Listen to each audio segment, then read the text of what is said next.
Hi, I'm Cheryl Leach. In this example, we're going to be finding the equation of a tangent line to the graph of a function at a given point. Well, what I'm actually trying to do here is find the equation of a line.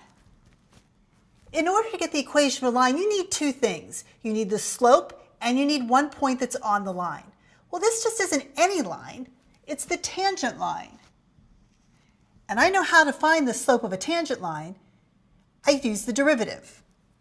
So let's go ahead and find the slope.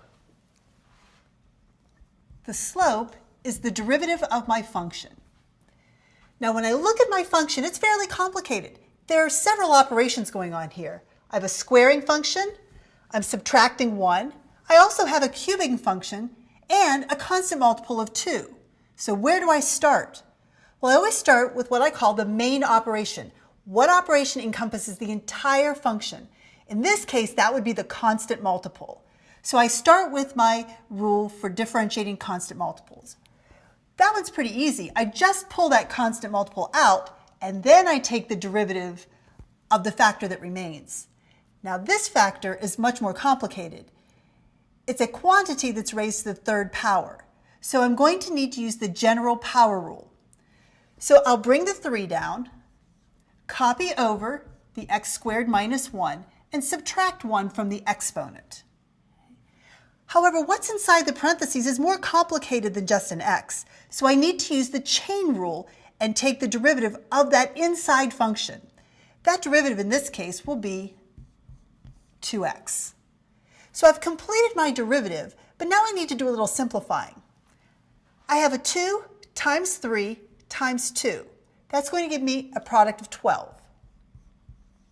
I still have the x and my quantity x squared minus 1 to the second power. So that's going to be the slope of any tangent line to my curve.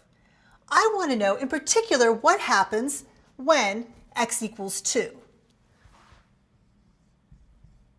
So at the point 2, f of 2, my slope is going to be 12 times 2 times the quantity 2 squared minus 1, and that whole quantity gets squared. Okay? Well, there's a lot going on here, but this is 12 times 2, which is 24. And this is 4 minus 1, which is 3, so I'm going to have 3 squared. I have 24 times 9, which is going to be 216. So now I know the slope of my tangent line. The next thing I need is my point. Well, they didn't give me the entire point this time. They only told me what the x-coordinate was. Well, it's easy enough to find out what the y-coordinate is. You just need to take the 2 and plug it in to my function. So what is f of 2? It's 2 times the quantity 2 squared minus 1 raised to the third power. So this will be 2 times 4 minus 1 is 3. So I have 3 cubed. 3 cubed is 27. And 2 times 27 is 54. So the point that's on this line will be the point 2, 54. I now have both pieces. It's time to get the equation of my line. I'll use the point-slope formula to do this. So y minus y1 equals m times the quantity x minus x1. Now I have to plug in the appropriate information. In this particular case, the y sub 1 is 54. The slope is 216. And the x-coordinate is a 2. So now I have y minus 54 equals, distributing the 216, I have 216x minus 216 times 2, I'll have 12, carry the 1, 3, and 4. So 216x minus 432. The next thing I need to do is add 54 to both sides.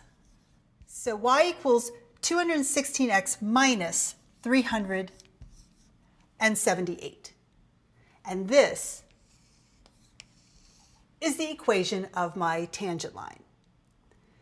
Now let's go ahead and use a graphing utility to visualize what's happening here. I'm going to enter both the equation of my function and the equation of my tangent line. Now, I really don't want to multiply out the x squared minus 1 to the third power multiplied by 2, so I'm just going to enter it as written. But be careful when you're using your parentheses. So I'll have 2 parentheses x squared minus 1, close your parentheses and raise that to the third power. Then we're going to enter the equation of our tangent line. That one's a lot easier. 216x minus 378. And now we're going to graph it. If you use the standard window on your graphing utility, it's going to be a very nice picture of the function. But my tangent line is going to look vertical. And actually, that shouldn't surprise you because the slope is 216. That's a very steep slope. So if you change the window a bit, you'll see that the tangent is not actually vertical, but it does have a slope of 216. How you change the window? Here's a little trial and error to that.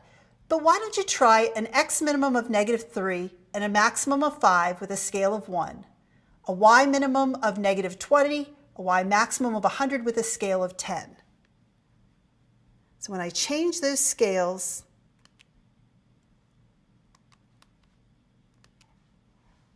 I can see clearly that the tangent line is not vertical. I hope this is helpful. Thanks.